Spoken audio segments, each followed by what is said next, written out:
Hello, everyone. I have an amazing interview video with the CEO, Peter Rawlinson, at the South by Southwest Technology Conference. And this is the full video. I think you're going to really enjoy this. It talks a lot about where Lucid Motors has been, where it is now, and where it is going. I hope you enjoy. Thank you so much for watching. It's great to be here with you, Peter. I think we first met a little more than 5 years ago at the LA Auto Show, before you had publicly shown the Lucid Air. And over dinner last night, it turns out that over the last 30 years, we have very nearly crossed paths multiple times through the courses of our respective careers. And we just barely missed each other. But tell me, let's start with a bit of your history. How did you decide to get into engineering? What prompted you to go down this path? Oh gosh, well, my passion is just making and designing things, from woodwork to metalwork, anything really, furniture, musical instruments. So I knew I wanted to create and design things, and engineering gave me the formal tools to take that to another level.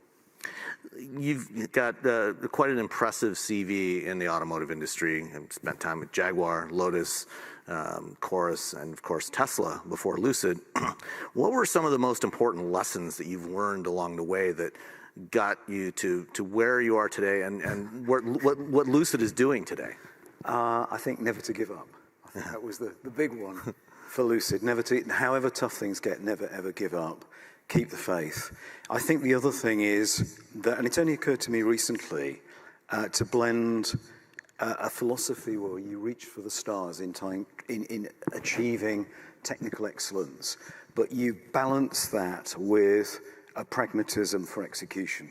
Otherwise, you never actually get anything to market. And really, those are rather disparate attributes. The reach for the stars mentality to the sort of bricklayers, we've got to lay those bricks before we have a cup of tea, outlook, get the damn thing out.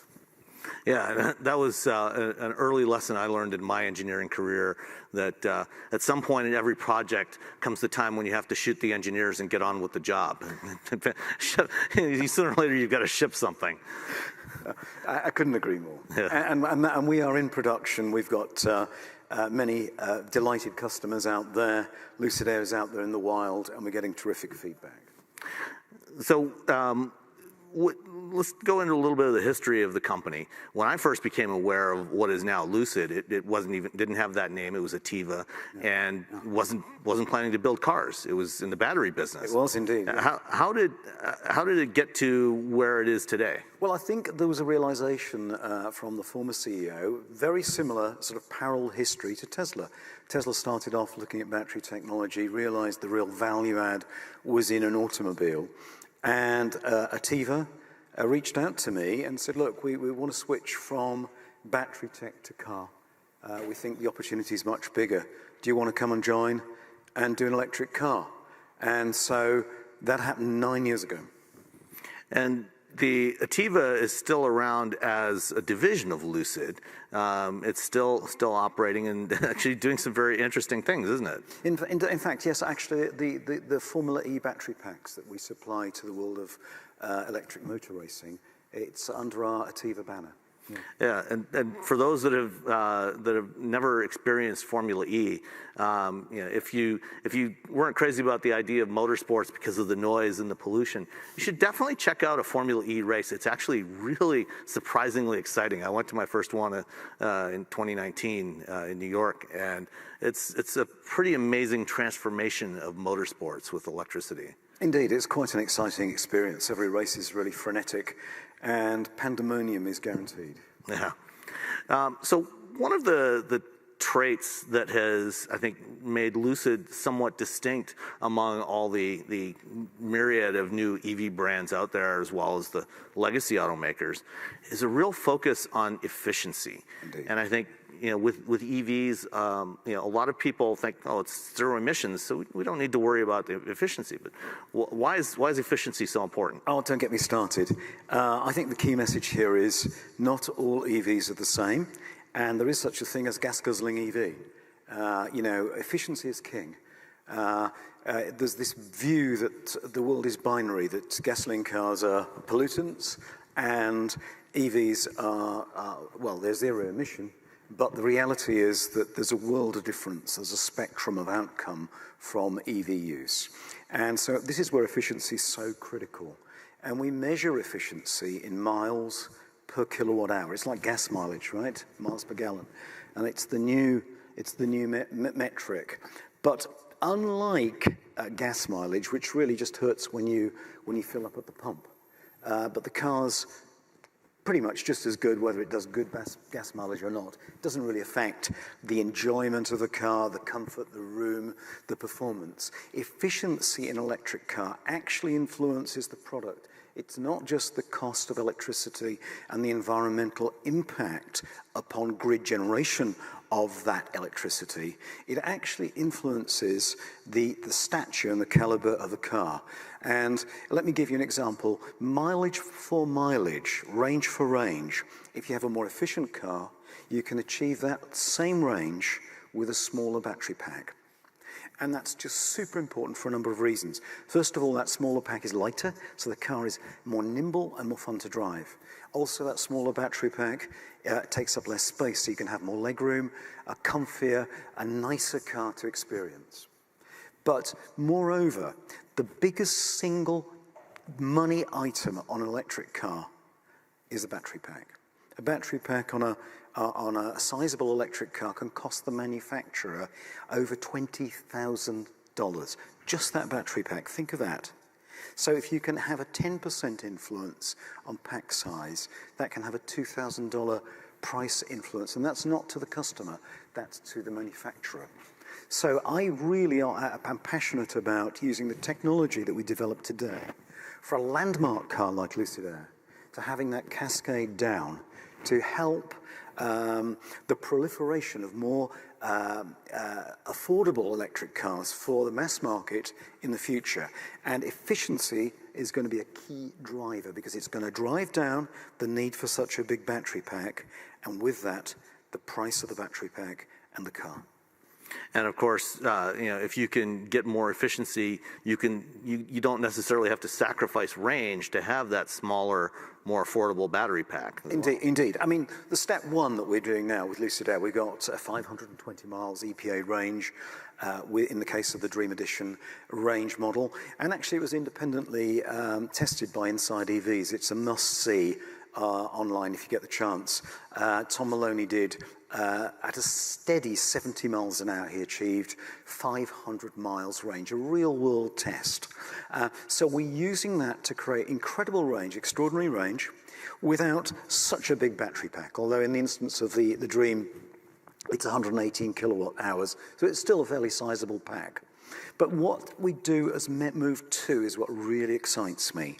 We can then, as we move towards the pure edition of Lucid Air later this year, we can create a car with about 400-mile range, and instead of needing a 100 kilowatt-hour pack as the competition requires, we can get that 400 miles for about an 88 kilowatt-hour pack. And that is a very significant saving. It's great for the planet as well because we're using less precious lithium-ion cells per car, less precious lithium-ion cells per mile traveled. We can make the car lighter, more cost-effective, and it's going to have this great foot garage, so it makes it an even more comfy family car. And the Air, even now, we rode over here from the hotel in one, and I went for a drive earlier today. There's an amazing amount of room in there, and the things that you've managed to achieve with packaging on that car are really impressive. And when we had that first conversation 5 years ago, I remember you describing it to me as having the outside footprint of a Mercedes E-Class, but the interior space of an S-Class. Yeah, that was the whole construct of the car, and we wanted to take the electric car to another level. So we have this space concept. The car is bigger on the inside, and it's smaller on the outside. And I don't know if there's any Doctor Who fans in the audience. TARDIS. The TARDIS. So it's a TARDIS, and it's a bit of a space machine as well because the performance is extraordinary, as I think you found out.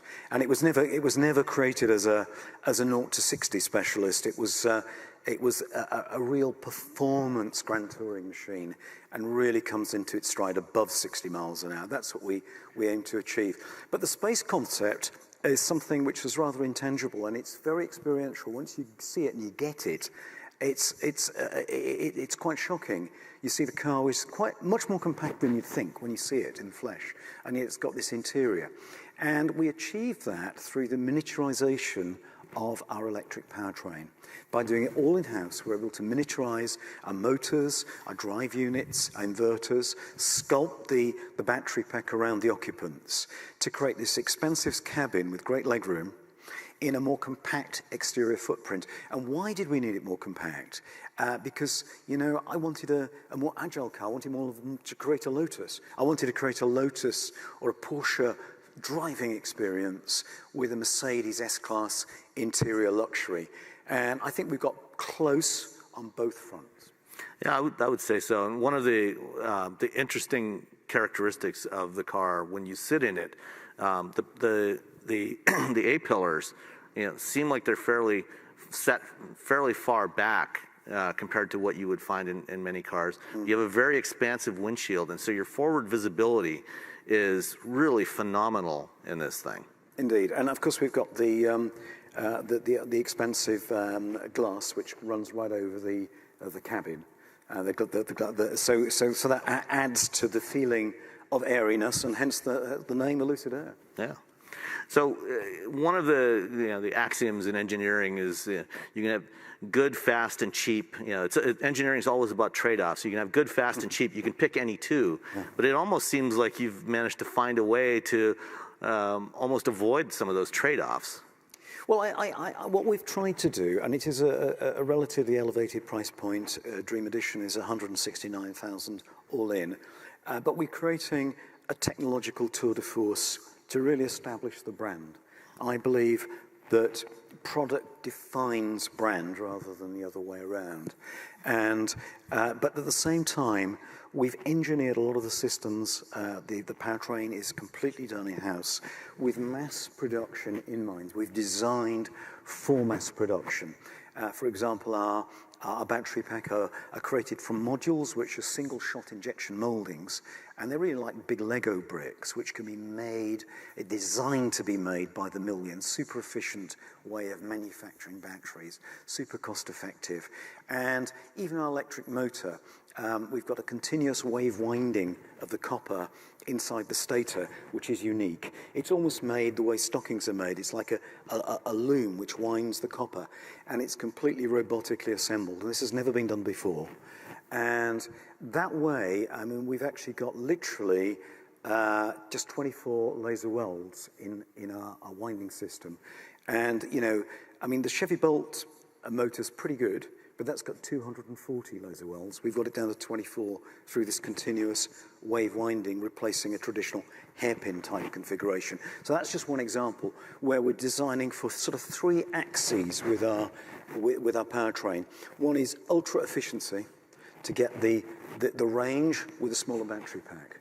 The other is super compactness, so the space concept works, so we can have the smaller on the outside, bigger on the inside TARDIS.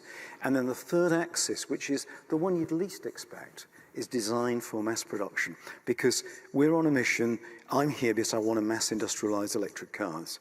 And we're starting with a high-end product. We're going to gradually make our cars more affordable and get the price down. And that's going to be driven by design for mass manufacture. Last week, you released the first of a series of Lucid Tech Talks, which is a great video on YouTube that you should really check out if you really want a deep dive into some of these things. But I watched it, and yeah, I did. I watched the whole thing. It was fantastic. I don't believe that. It was great. I love how you did the math on your whiteboard table. It was fantastic. But one of the things that struck me in talking about the battery pack design, you know, with the types of cells that you use, the small cylindrical cells, you have thousands of cells in the battery pack. And you know, when you make a battery pack, you have to connect all those cells together. And you talked about, and also cool it. And talk a little bit about some of the innovations that you did that help with packing in more cells into a smaller volume, and how you manage to cool that. 'Cause I think that's a really important part of this. So we use the cylindrical format cells, and we've got 6,600, and each cell has got a plus and a minus. So you've got a bond, a positive and a minus to each cell. So you've got 2 bonds per cell. So you've got 13,200 bonds on the thing. So you can count over 20,000 parts before you really put all the bits into that pack. And one of the big enemies of battery pack is heat generated both in the cell and the system. And that's one of the reasons we went for a really high voltage, 924 volts. But we wanted to keep those connections to the cell, the plus and the minus, as a little fuse for safety. So if any cell gets a little too frisky, it can be disconnected from the system, as it were, for safety. But you don't need 2 fuses per cell, you only need 1. And those fuses, by their very nature, to work as fuse connections, they need to be thin so they can blow. But because of that thinness, they generate heat. And there's quite a significant source of heat in a battery pack, having 2 fuses per cell. And actually, we learnt that with motor racing, with our Ativa pack for Formula E. And what we did there was we reduced the internal heating capacity of that pack for the motor racing by actually putting 3 wire bonds per cell. We'd put 2 on the positive, 1 on the negative. And we did that so we'd halve the heat generation of the positive. And we've taken that to the next step now with Lucid Air. We have different gauge ribbon bonds, which are ultrasonically bonded to the cell. So you have a thick and a thin. The thin is the fuse, which does generate a little bit of heat, but the thick one generates less heat and isn't a fuse. And it's just that little assiduous attention to detail that all adds up in creating what I believe to be the world's most efficient electric car. Okay. Clearly, one of the things, in the cells that you use today, they're using a nickel-rich chemistry. Yeah. And, anybody's been watching the markets over the last couple of weeks, and with the things that are going on in Eastern Europe, unfortunately, we've seen a spike in prices for things, commodities like nickel. With the efficiency that you've managed to achieve, do you see an opportunity there, especially as you eventually start to move into lower priced vehicles, to use some different kinds of cell chemistries to help bring that cost down without sacrificing the really impressive range that you have? Yeah, well, there are profound inflationary pressures, and I think the whole world is experiencing this right now. Nickel is shooting up in price, and we use an NMC811 compound, so it's very heavily nickel dependent. We saw that shoot up in price on the metal markets even last week. But again, doesn't this just indicate the importance of having a super efficient car, that we can go further with less batteries, so less nickel? Now, of course, there is a trend towards LFP, iron phosphate chemistries. I see that as a lower performance substitute, a lower cost, lower performance substitute, and I don't think that's particularly relevant to where Lucid is today. But in the future, it could have its place. Okay. Yeah, Tesla, of course, is already using LFP for their entry-level models. Absolutely. And other manufacturers are doing the same, planning to do the same. It's a good application. Yeah. Yeah. Given back in the late 2000s, 10, 12, 13 years ago or so, when the modern age of EVs was just starting to emerge. Tesla had come out of stealth mode. They were delivering the Roadster, got the first generation Nissan Leaf. There was a lot of discussion about vehicle-to-grid integration and how EVs could help bolster the grid and bolster utilities by being able to be used as a load buffer, for peak shaving, and certainly in California, that's an idea that I think a lot of people would love, given the challenges they've had there. Yeah. We still haven't achieved full vehicle-to-grid integration, But one of the features of the Air is bidirectional charging, and a number of other manufacturers are also starting to implement that. What sorts of things are you able to do with bidirectional charging, and how are you using that in the Air? Well, we've embodied that in through our Wonderbox technology, which is V2G, and we've got 19.2 kilowatts charging and V2G. So you can run your house, you can run a holiday home, you can run lots of things from the car. I think it's important that the car features that. It's part of the Wonderbox technology, and there's a world of opportunities from that. Now, we'd like to do, I mean, there are kind of three tiers to this. You can think at national level, stabilizing a grid right across the country. And in that sense, really attenuating the peak demands from the grid when everyone puts their kettle on at 7 in the morning to make some coffee and gets home at night and starts cooking dinner. And then, you know, some of these coal-fired stations are stoking up like crazy early morning, and then they virtually go to sleep overnight when everybody's asleep. So you can balance the grid over a 24-hour cycle at a national level. And then if we take the third tier, and I'll go to the second tier in last. The third tier is just the home use, the lifestyle. If there's a power outage, you can run your home. You can link that with solar, have solar powering your car powering back to your home. And it just adds to your lifestyle and flexibility and gives you that immunity and buffer from power outages. And I would say that this is really good. I mean, we work with, in California, we've got PG&E, and I see them as an ally, which we could do some great stuff and help make their grid more robust, particularly in challenged periods. But there's a sort of second tier, which is quite fascinating, which people are less aware of, and that's for business. And we can do a thing called peak shaving. Lucid, we pay quite a lot of money on an annual basis, not just for the amount of electricity we use, not just for the energy, the number of units we consume, but we actually pay PG&E for the peak usage, the power that we draw at certain times. Maybe we've got all the dynamometers testing our powertrain running at the same time, and we have a big draw on a Tuesday afternoon, say. And that's where we can hook up a whole bunch of Lucid Airs out in the car park and in the workshop, and through the Wonderbox, the cars can help take the peak off the usage from the grid, and that's called peak shaving, and it can save us a bunch of money as well. And we want to do some, I'd like to do some examples, some case studies of this, which I think can apply to many businesses right across the US.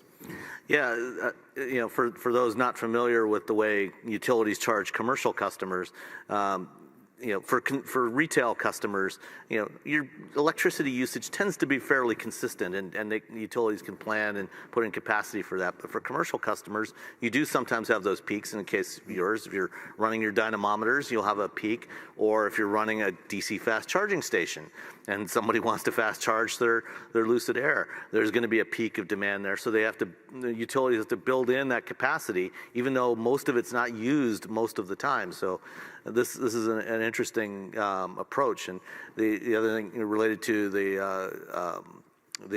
vehicle to home charging, your home power backup, is demand response, where for customers that have an EV at home, if they sign up for a demand response program, PG&E,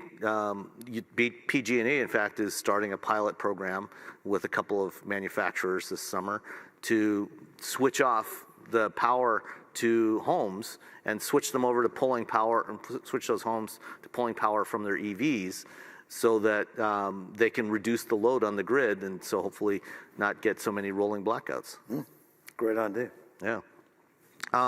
So the Air. Well, first off, before we move on, when will that capability be available with the Air? Well, it's capable. The capability is there in the Air right now in terms of its hardware. We need to make some adjustments to just protocol for how cars can interact with houses and how the houses can be switched off to isolate any electrical workman out on the street. This has got to be a profoundly safe system. So the hardware is embodied in every car that we make right now, and the protocols for use and software will come in the near future. And that will require a special wall box. You need to isolate your house, because clearly if your house has got electricity in an outage and there's workmen in the street trying to fix a main, you want to make sure that they're 100% safe. Okay. So looking at some of the other features of the Air, you've designed in a very robust suite of driver assistance features, and you've got a lot of sensors on there.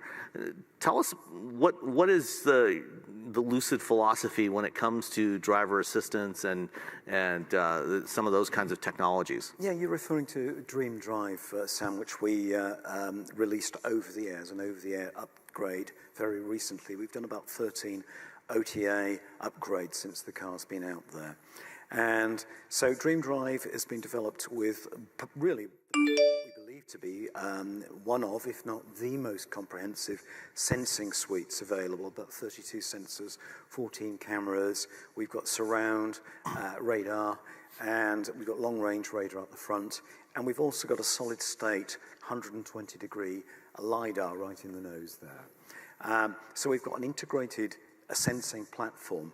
And also what's really important for autonomous driving in the future is to have this really significant amount of electrical energy available. So, you've got it all with our package, and I think it's a platform that as the software develops over the next few years, we'll be able to progressively upgrade ADAS features. Okay.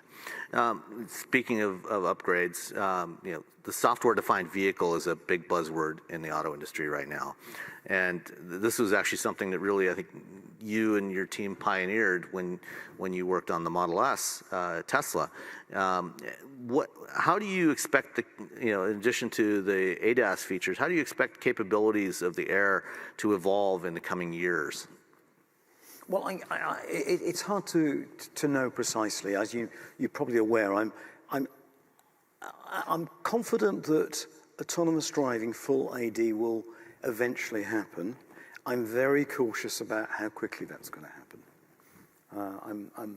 I'm very bullish about the advancements of not 4 months cars. or 6 months tops. It ain't gonna come anytime soon, and this has been very painful for me because I've been saying this for years now. Back in 2017, I was saying it's years away, when everyone else seemed to think it was going to come in 2018. I still think it's many years away, but an inevitability. And I think that all we can do is make best preparation for that with the best sensing suite, the best onboard supercomputing power that we've got, and growing and augmenting our team as we're doing on a regular basis to do more of the code development in-house progressively. And, it's going to come, but it ain't anytime soon. For development of these systems over the coming years, what is where does Lucid stand on supporting standards for safety? Whether it's ISO 26262 for software side, or just in your policies as far as how you're going to test and validate as you add more and more degrees of automation to the vehicles. What kind of approach do you see taking? Well, we've got some of the best people in the business for that. Our head of software validation, Margaret Berggraf, is ex-Apple, and she's leading that activity. We have a number of former Apple executives running our software and software validation. So we'll stay absolutely at the forefront of that. And, hear it from me, the safety and integrity of our systems is of paramount importance to us. Would you ever put beta versions of safety critical systems into the hands of consumers? I don't think anytime soon. Okay.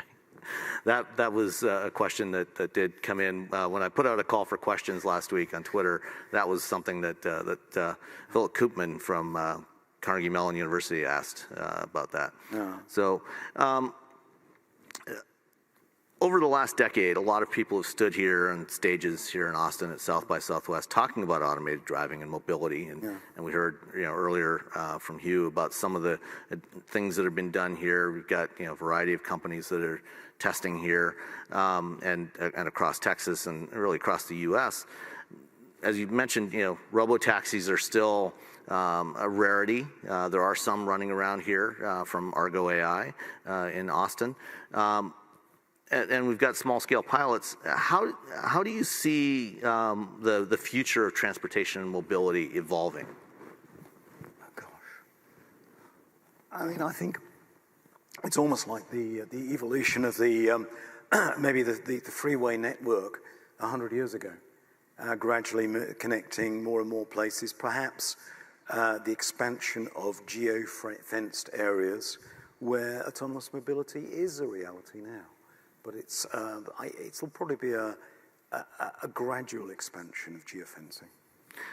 And assuming that we eventually get to a point where we're increasingly using, say, shared mobility modes, where does Lucid fit into that kind of ecosystem? Well, I think we could be right at the forefront of that because we've got the appropriate technology. Because once you look at that mobility model, it's about hours per day that you can run, and that's where the efficiency and the charging rates really count. We're the fastest charging car out there. We've proven to be able to take in 300 kilowatts. We can charge 300 miles in 21 minutes, and that's largely part due to our battery management system. A lot of the stuff we've learned from racing, the Wonderbox technology, and our 900-volt architecture. So, it's about minimizing downtime in those shared mobility models. And also, if you look at sort of electric, the last mile delivery situation, that's a very similar model. And then, of course, just the cost of the electricity used. And again, that comes to efficiency. The cost of buying the vehicles, again, that comes to efficiency because it's how far can I go for a given pack size. So let me tell you, I'll come back again to this unsung hero, which is going to define the future of the EV over the next decade. This is going to be a technology race, and very few people recognize this. We're not at a stage where electric technology, electric vehicle technology and drivetrain technology is commoditized. Those companies that think they can buy this stuff off the shelf, they're in denial. This is a tech race, and right at the forefront, the key litmus for that technology is efficiency. How far can you go per kilowatt hour? And that's what will define the winners of this race. And I think that applies equally into that shared mobility arena as it does to the privately owned car. And I think it's particularly important in that shared mobility space because the technology to have a vehicle drive itself everywhere is actually very power hungry. The compute totally. and the sensors and the compute is huge. Yeah. So. Yeah. Again, it's how you preserve that precious energy. Where do those electrons travel? And that's what we took back to the first laws of physics to achieve such remarkable results with air. We mentioned earlier some of the commodity prices like nickel going up and why efficiency is so important to offset that. Last week, one of your competitors that started production around the same time you did, Rivian, in their earnings call, talked about some of the supply challenges that were preventing them from ramping up their production. You've made similar comments. How is this particularly affecting smaller manufacturers like yourself more so than maybe large legacy OEMs? Yeah, I think I have to say it is. I think that, first of all, we've got about 250 suppliers right around the world, about 3,000 parts. And we're kind of limited right now by just a handful of suppliers. And frustratingly, it's some of the commodity items. We've got the highest tech car in the world, and it's not the technology systems that are restricting our ability to build. It's some of the more commodity items like glass, carpet, and some appliques, and we're resolving that. But I think if you go back to the core issues, we were affected by being an unknown company. Not all the suppliers bet on us a few years ago when we were consummating our supply deals. And this is why getting to this stage where we've got the car of the year actually in production has been such a challenge against all the odds. You know, and I look back in 17 and 18, a lot of suppliers didn't want to actually deal with us. They didn't take it seriously. And so I think there's a little bit of an aftermath effect from that. But look, this is a little bump in the road. We will overcome. I think we've got the best car out there, and we are on track for ironing out these deficiencies from these tiny handful of suppliers. And you know, at the beginning of this conversation, you talked about perseverance, and you know, last night we talked quite a bit about this. You know, I think certainly I think you've got the right attitude to push through this. You know, Tesla obviously had, you know, very similar issues with suppliers. It was a different scenario when they were starting to ramp up, but they had their challenges with suppliers not necessarily taking them seriously. And their approach was to move towards more vertical integration, doing more components in-house that other automakers would buy from suppliers. Do you see Lucid potentially going down that direction at some point? Well, we're already doing that. I mean, a great example is we brought in-house the battery pack enclosure, the box that you put the whole system in, and that's a large part. We were going to be shipping that across continents. We brought that in-house and are manufacturing that now wholly in Arizona. And we're actually even doing that with some other key components. Where appropriate, though, we're reallocating a system to a different supplier. I think vertical integration has its place, but you have to be smart with vertical integration. It's almost become a buzzword, and too much vertical integration is dumb. But if you think you can just outsource manufacturing, where is the value as a company? What value do you have? So I believe firmly in a degree of vertical integration, in welcoming the capex of having our own factory, manufacturing in-house. But there's a degree of vertical integration, of high value in vertical integration, which is appropriate. And to that aim, you could say that we only really make two parts of the car, two systems of the car. We in-house make the complete painted body shell, but of course that's got about 300 or 400 parts. So we manufacture the body in white and paint it in-house. We wouldn't be a proper car company if we didn't do that. And the other one thing that we do, it's actually many things, is the complete integrated electric powertrain. So we make our own electric motors, we make our own transmissions, we make our own inverters, we make our own battery modules, battery packs, and we flash that all with the software. And we also make our Wonderbox in-house. So we truly are an electronics tech company. We design, develop, and manufacture all of that in-house, and always will, because that is absolutely central part of our expertise. Okay. How do you see Lucid evolving over the next 5, 10, 20 years? Does it remain a premium brand like it is today, or does it become a more high-volume mainstream brand? You know, is it going to be Porsche or Volkswagen? Well, I would love us to be having the greatest impact upon the environment as possible. That's what drives me. So the more cars that we can make, multiplied by how efficient they are, that's the metric.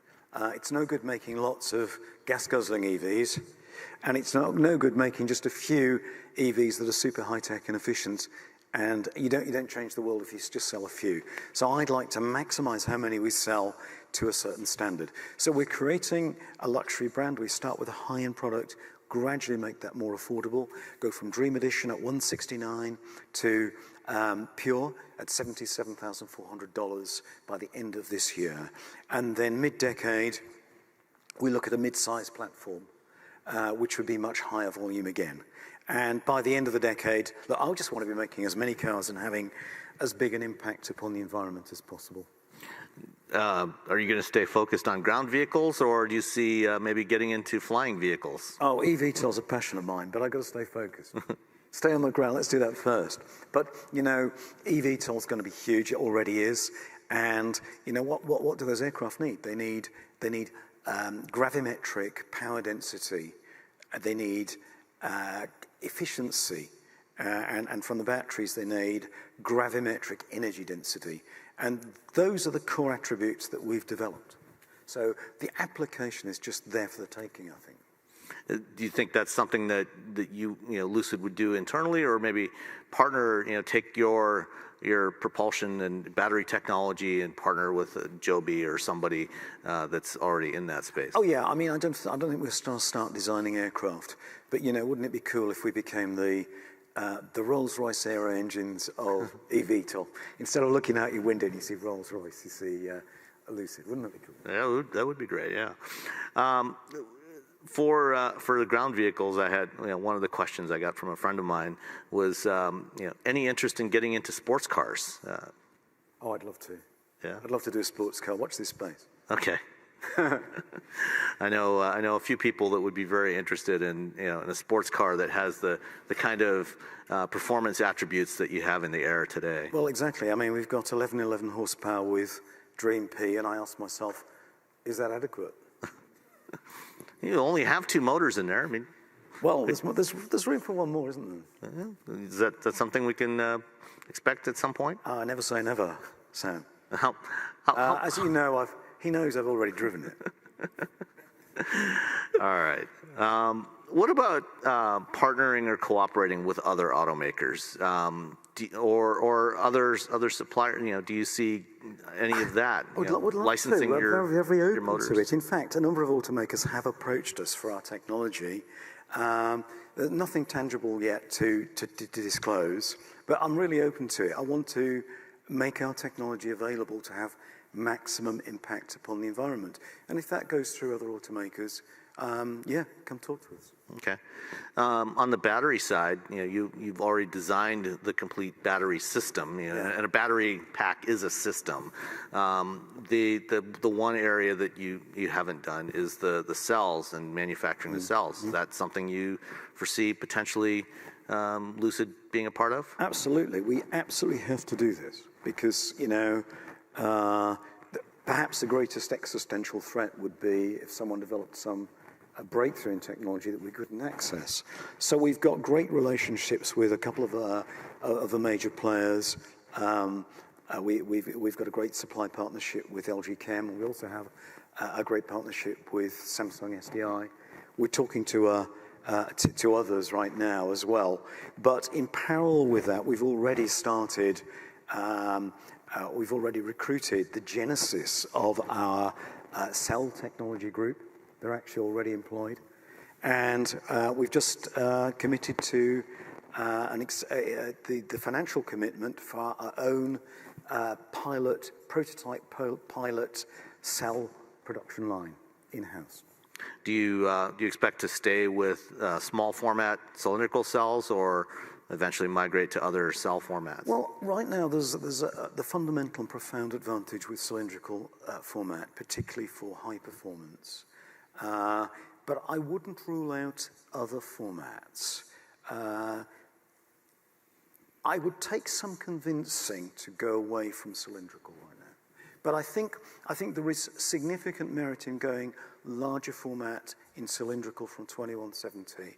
I think 4680 is a good format because it changes the ratio of volume to surface area. So you get more volume for the surface area. And the surface area, the can, is disproportionately costly. I think that's useful. I think the other big thing that we need to look at is the DCR, the DC resistance inside cells. I think tabless design gives us a good opportunity. You know, if we can go from typically around 23 milliohms down to 10, 11, 12 milliohms in a cell, you know, you have a direct and proportionate impact upon the I²R heating of the battery pack, and it's that heat generation in the pack which is the enemy of efficiency. So I think going larger format in cylindrical, I think going tabless, reducing DCR, these are big steps in the right direction. What about taking your battery know-how and bringing it to stationary storage, whether that be in-home storage systems or larger scale stationary storage systems? Well, we've actually started doing that. We have a pilot alpha prototype back at base doing that linked to solar on the roof. And we see that as a huge part of our business. We see three divisions. That's what we call Lucid Group: the cars, energy storage, and the technology applications. So yeah, that's going to be huge. But right now, I've got laser focus of ramping Lucid Air. Okay. Related to the previous discussion on software-defined vehicles, one of the things that we're hearing from a lot of automakers is the opportunity with software-defined vehicles for new revenue streams from services and apps in the vehicle. Yeah. Is that something you're also pursuing? Oh, absolutely. But we've been incredibly modest with our financial modeling and prospectus. We see this as a sort of delightful, beguiling icing on the cake, but we've not incorporated that in our financial plans. So what you see in our finances is just the sort of base model. It's the cake without all these extra layers, and inevitably those licensing models are going to be huge in the future. I'm curious, about how enthusiastic you think consumers will be about some of that. As today, we increasingly rely on media streaming services and all kinds of other subscriptions that are keep jacking up those prices a couple dollars a month, and all these things start to add up. Yep. And do you think consumers in the future will be willing to pay subscriptions for all kinds of additional things in their car? Well, some will. Depends how cool they are and what price point. So that's why we've not been speculative, not baked that into our finances. Okay. For that very reason. All right. The infotainment system that's in the Air today is actually quite impressive. Thank you. But it doesn't yet include support for things like Android Auto or Apple CarPlay. That's right. Is that something that we can expect? Oh, absolutely. I mean, I think we'll really push, particularly on the CarPlay side. Probably that will come first. Okay. But so watch this space. There are plans to introduce that in the future. All right. One of the questions that I've heard people want to hear from you about is your most interesting Tesla story. Oh, you had to ask that one. Well, it was all pretty interesting, I can tell you. It was never a dull moment. But I think, I treasure it in many ways, because I wouldn't be here now really pursuing my dream if it hadn't been for that experience. That really set the stage and set the platform. I think really the experience there it really taught me never to give up. Just never, ever. However bad things get, because it did look pretty grim at stages. When I joined the company, I didn't know. The chances of getting Model S into production seemed so slim and so far away. And it was just challenge upon challenge. I started with 6 engineers in early 2009. And we didn't even have our own office, so I set the whole thing up upstairs in SpaceX, which was pretty empty at the time. And it grew the team to about 25 people. And, really, Model S was laid out and designed by about a team of about 25 engineers throughout the summer of 2009. And it's interesting, actually, Tesla IPO'd before there was even an alpha prototype built of Model S. The IPO took place I think it was summer in 2010. Mm-hmm. And I remember being there. It was surprisingly freezing one night, and I think it was Thanksgiving Day, November 2010, when the first alpha body shell of Model S arrived. And we were going to start the build the very next day, and the team was going to come in at 6 a.m. And I was there with a few others, and we realized that if we worked through the night, by about 4 o'clock. I wanted to get a torsion test result, static torsion of the body shell, before the build took place. So we were there actually testing this first body shell in Palo Alto at 3 o'clock in the morning when everyone else was celebrating Thanksgiving in 2010. The company was already public when we did that. But it turned out all right in the end, and I think that's the story. We went through some incredibly trying times through 17 and 18 with Lucid. We just couldn't get anyone to invest in us. We nearly went bankrupt several times. We were really close on more than one occasion. And then something wonderful happened, that the Public Investment Fund of Saudi Arabia saw the value in us and frankly rescued us. And then we were off to the races. Yeah, and we were speaking earlier. You were telling me that in showing the early Air prototypes to investors, or to potential investors, you're having a hard time getting them to see the value in the approach you're taking, coming back around to the efficiency thing and the packaging idea. That's right. Getting people to see the value in that. Yeah, because there's such nuanced arguments. What we had, our whole prospectus was that we were going to take the electric car to the next level. And the investment community, and we're talking internationally, no one could see the value of that. They say, well, Tesla's done that. You can't do better than that. No, what's the point? It's already very good. No one needs a better electric car. And what's efficiency? Electric cars are efficient anyway compared with gasoline. And the argument was, look, we can make a more efficient, more high technology electric drivetrain, and we could package this car in a way that no one had done before in the space concept, the TARDIS, bigger on the inside, small. And people say, well, Americans want big cars. Why? You're a Brit. Why you want a small car? That's not going to sell in America. Why do you want a small car? I said, well, I want it to feel more like a Porsche, to drive more like a Lotus. And that didn't resonate at all. This whole narrative that we were going to make a car which like a Mercedes S-Class on the inside and feel like a Lotus to drive, that just seemed like a fantasy. So no one liked the idea that we were doing a better electric car because it was impossible.